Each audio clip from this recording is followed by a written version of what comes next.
going to get right into it. We've got about 20 minutes, and we want to make sure you hear what these gentlemen have to say. We're going to start with Danny. It would be really helpful for us to learn a little bit more about SURJ, its investment philosophy, and its mandate. I think it'll help contextualize our discussion. Yes. Firstly, thank you for having me. Certainly SURJ is a wholly owned subsidiary of the PIF, so the Sovereign Wealth Fund of Saudi Arabia. Our mandate is to invest in sports whereby we can have a transformational impact on those sports. We're looking at sports that are typically, I think Antonio mentioned just at the death there, around sports that have strong foundational, histories to them, where they've potentially lost their way a little bit from a product perspective and connecting with a modern consumer, and how our capital can be put to work to really drive outcomes for the sport that we're investing in and have it, evolve in what is a pretty fragmented world these days. So we're typically looking not at teams, we're more in the leagues and the tours and the series of space, because part of our mandate is to deliver some localisation benefit back into the kingdom, and whether that be through an event, a development pathway, a facility, anything that will drive an outcome for the sports economy in the kingdom at the same time as driving outcomes for the capital we put to work. And when you're thinking about it, probably the last thing on your mind, especially as you're thinking about what might I be interested in investing in, is how do you look at horizon and exit? Because that sometimes influences what might be available to you or what you want to pursue. Yeah, look, being sovereign wealth, we're an evergreen type of investor, so we typically look at things 10 plus years. Yeah. That said, like any smart investor, if the right exit appears, we'll take it. But at the moment, we're very early on in our business cycle. We're only 18 months old. Obviously, we have our first major investment with Donn and the PFL that's going great. And we look to be sticking around with Donn for a long time. And when you invest, are you looking to be an active investor, passive, or do you think it's going to be a mixed bag depending on what the investment is? No, definitely active. I think, I'm not a banker, I'm a sports guy. So yeah. For us, it's about going in and adding value. We bring with us a lot more than just our capital. We bring access to a lot of Saudi brands that are looking to grow their reputations globally. We have an ambitious tourism authority and general entertainment authority that want to bring great events to the kingdom. So not only can we bring our capital to the balance sheet, we bring recurring income and revenue to the sports we invest in. And I think, like Donn will attest, revenue's hard to find. So if you can get a little bit of help along the way through your investor being active, then I think that's a good thing. And I think that's a great way to start with Donn and to talk to you about how did this relationship come about and what was that it was attractive to you in terms of having an investor such as SURJ? Yeah, we started going to the Mideast 3 years ago when most people were not going to the Mideast. Professional Fighters League is a global sports company. So we need global industrial strength investors, and nobody better than PIF in the kingdom. So I think most of the world is now starting to realize that. We realized that early. So we look for three things for our investor. One, global. Remember, most teams in the Big Four are domestic. 90% to 95% of their revenue is here. We're global. So one, you need a global investor, and SURJ brings that. Number two, you need somebody who really wants to win. So we're competing on a very high level. When you think of it, there's only 6 global sports companies. Remember, we're not a team. So you've got UFC, F1, MotoGP, Matchroom, PFL. A global sports company controls all your IP centrally, owns all your media rights, operates on a global scale. Man, that's a great white whale. That's hard to do. So you need an investor who wants to win on a global scale, SURJ. And number 3 is you need the value add. So for example, I hope many of you saw Francis Ngannou's return to MMA 2 weeks ago. The lineal heavyweight champion left UFC to come to PFL. We put on the biggest MMA fight of the year in Riyadh 2 weeks ago. We couldn't have done that without the economic support of the Minister of Sport of Saudi Arabia, a deal brokered by Danny and SURJ. So to me, global, winning on a global scale, and that value-add investment, that's the kind of stuff that investors often promise, rarely deliver, and that's why we went there. And it sounds like it's working out. And I guess it also goes both ways because my understanding is PFL MENA is also taking off. So the localization or the regionalization of some of this is actually, which was important as I understand in your investment thesis, has really come true. It's come out of and it was really, really critical to it. Not many sports could offer that the way PFL could, and PFL MENA's in its first year. We've already uncovered some amazing athletes coming out of the region. Hassan Al Saif is a superstar now. female MMA fighter out of Saudi Arabia who wouldn't have had the opportunity to get to where she is without a platform like PFL MENA. So, yeah, Donn's team have done a fantastic job with that, and as we roll out other regional leagues around the world, all of the best fighting talent around the world will be coming through PFL pathways, which sets up the company well. And when you're looking at value, I'm sure we had a whole conversation on value in the prior conversation with the bankers, but there are these intangibles, if you will, on the localization front. How much value do you put on these intangibles as you're looking at doing the potential investments? Look, we're an investment company first and foremost, so returns are the primary reason we do things. But at the same time, when sports are offering up different things that are going to drive the sport economy forward in the kingdom, as part of His Royal Highness's Vision 2030, sports is a very key part of that, and we can't do that without the support of the global sports marketplace. And I think bringing as much of that into the kingdom, into the region, I think we also look at, like with PFL MENA, it's a regional play. The Middle East is a tough place to do business if you don't know your way around, and I think we offer that opportunity to the companies we partner with to really help them out, driving returns out of that market. But certainly the PFL MENA element was key to us. So when we're talking, add really something I think interesting that a lot of people don't understand MMA, but who like soccer, they're very similar. 80% of the audience is not in the U.S. It's in regions outside internationally. And what PFL is doing very differently than the other guy is these international regional leagues. So PFL Europe, PFL Mideast, PFL Africa, PFL Australia. So what we really started with SURJ, the PFL MENA, we've now replicated around the world. These international regional leagues where they're local fighters, all the fights are in regional prime time and broadcast regionally. So you have local heroes. So think of the 8 soccer leagues that exist in the world, MLS being the 8th and the smallest one in the world, but the biggest one here.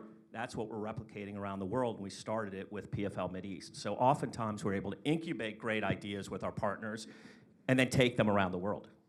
And actually, I was just about to ask, so how is the activity? So when we're talking about active investors, how do you guys operate together? How does the action happen, if you will? Donn rings me every day. That's painful. No. Which is not easy considering he's between Australia and Riyadh. No, look, I think we've got a great working relationship. When it's our only investment at the moment, we're very hands-on with the team, but Donn's got a great leadership team that have done amazing things in the last 18 months since we've been involved. So where we can be helpful, we're there. But, there's management, and then there's value that you can add, not try and drive the bus for them. That's not our role. We just want to be supportive where we can, and Pete Murray, the CEO, is leading that, and we lean in where we can. And when we talk globalization, I'll talk this. So you have probably slightly different perspectives. I think, Donn, you've really built up an extraordinarily successful MMA league over the course of 6 years, 6 very short years. Very long years. Very short and long at the same time, I guess. and a successful acquisition with Bellator, right? It would be helpful for us to understand the challenges, the key lessons learned you had from actually trying to globalize a business basically from nothing over the course of 6 years. Yeah, I think for those in the audience who are interested as investors or business builders, when you think of building something like Uber, it's a 2-sided marketplace, right? We all talk about how hard that is, right? It's customers and drivers.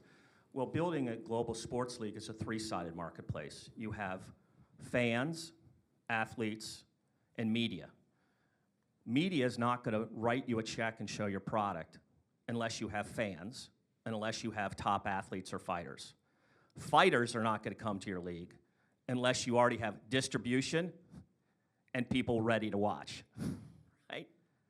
So think of that. People aren't going to watch unless you have global distribution and top fighters. So you have a 3-sided marketplace that you have to put together.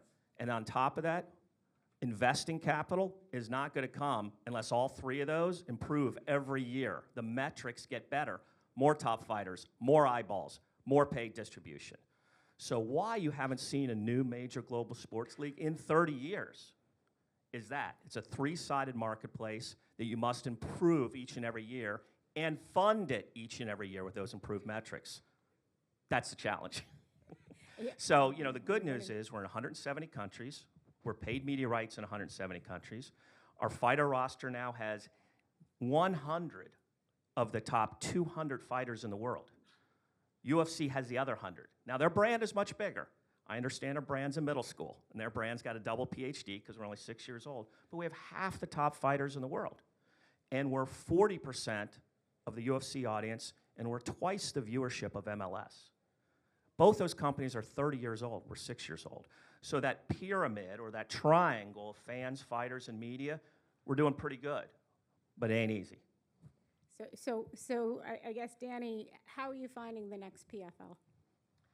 Yeah, to Don's point, they're not around every corner. Exactly. We like I said, we're in a challenging part. Our mandate is that we really want to be transformative for the sports we invest in. So you've got to have a willingness of the stakeholders around the table to change. I think institutional investors getting interested in sports is probably more about sports being interested in them and needing capital to make that transition from probably a linear analog world to a more challenging direct-to-consumer world.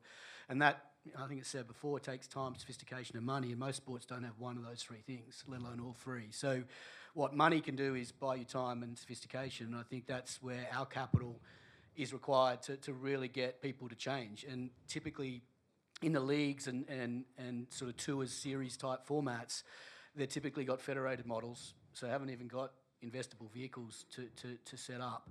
And you've typically got people who've been in those jobs for a long time who are resistant to change. So you've got to convince them that your capital is going to be good for that sport to change. And I think, we're in the middle of 3 or 4 deals at the moment, all of them been going for over 12 months for that reason. They're just not easy to do. If I want to go buy a football club, you find the owner of the football club and you ask them how much money they want, and if you want to pay them that amount of money, you can buy it right there. Yeah. You can't do that in what we're trying to do. So it's challenging, but I think it's probably more rewarding because the capital will have a lasting impact on the sport that we transform. Are there any particular legal or regulatory sort of roadblocks that you've encountered? Yes, to an extent, but I think none of them have been insurmountable. We haven't hit a dead end in any of the deals we've done yet, but certainly you've got to be wary of that stuff. Obviously antitrust and those type of things are certainly always in your mind when you're doing those type of deals. And as you're talking to counterparties, given the nature of investor you are, right, sovereign wealth fund investor, are there any themes that come up, themes of concerns that come up that you sort of have to manage or mitigate or explain why it makes sense? No, not really. I think so far, I think the way we approach our investments around what we call a triple play, which is driving the capital, but also the sponsorship and the hosting fees that we can bring with us, means that combination is a pretty attractive combination for a sport looking to transform. So I think so far we've been pleased by the response from the market. That's so far so good.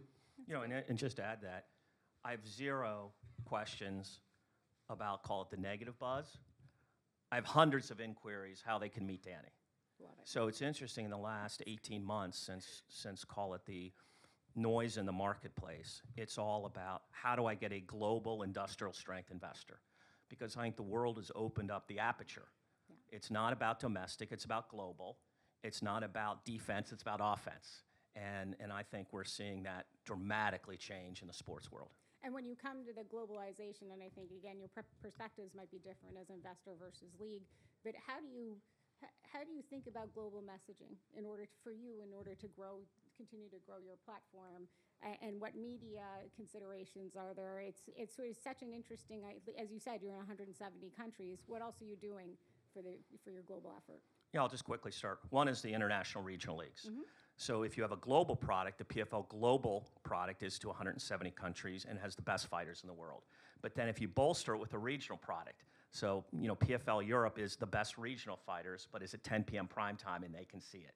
So we're now a co-leader in Europe, not just because of the global product, but because of the combination of the local product with the global product. So how do you connect locally and then give them a best product globally? So that's been great for us. The only second thing I'd add is it's hard and expensive. When you used to start and you would own your DMA, New York, and all you have to worry about is New York, that has a certain focus and a certain prioritization that actually helps you.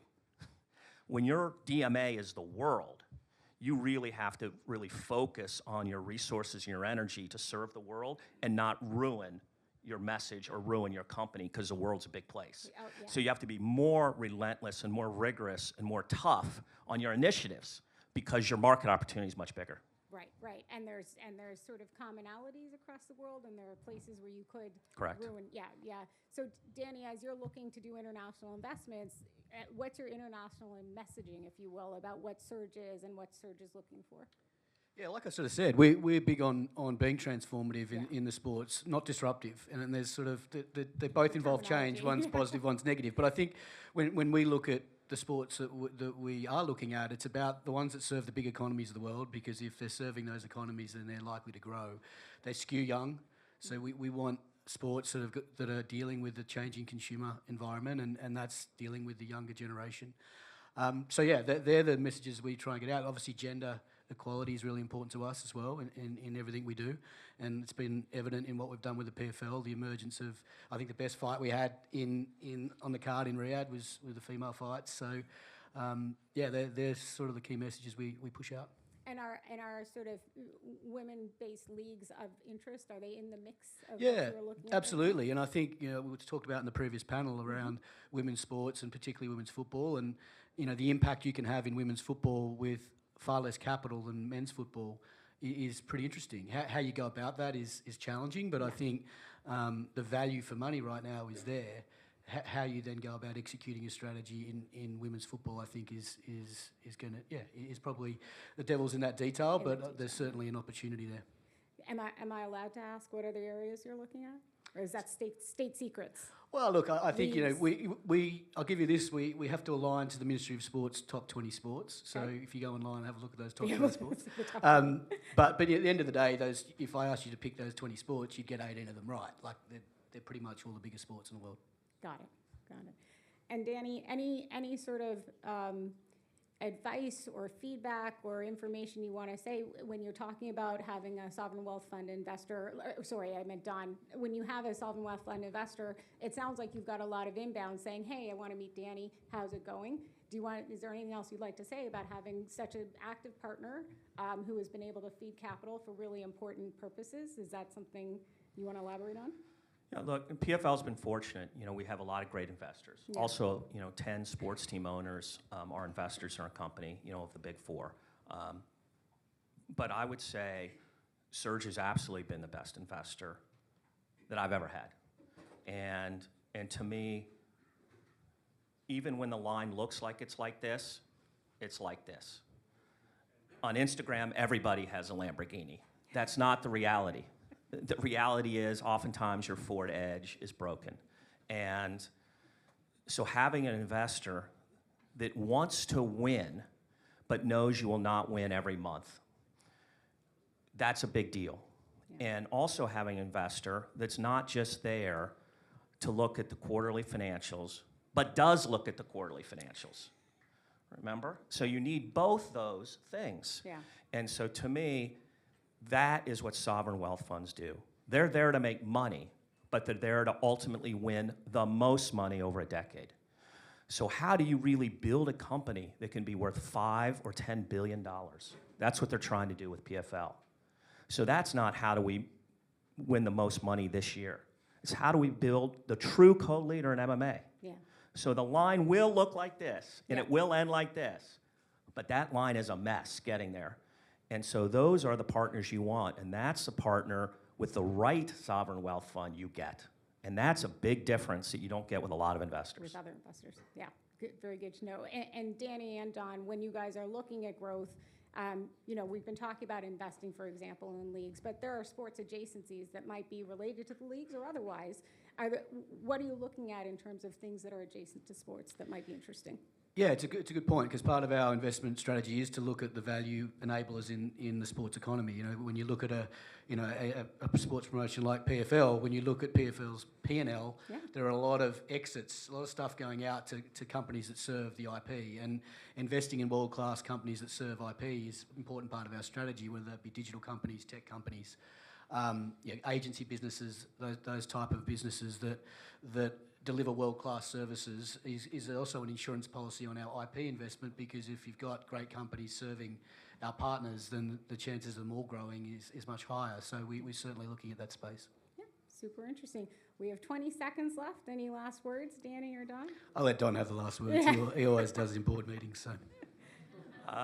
I would just say for all investors, to me, I love coming to these conferences because I spent 15 years as an investor. Global and growth. Doesn't matter what you're investing in. Money is made in global and growth. And wherever you're going to play in sports, global and growth.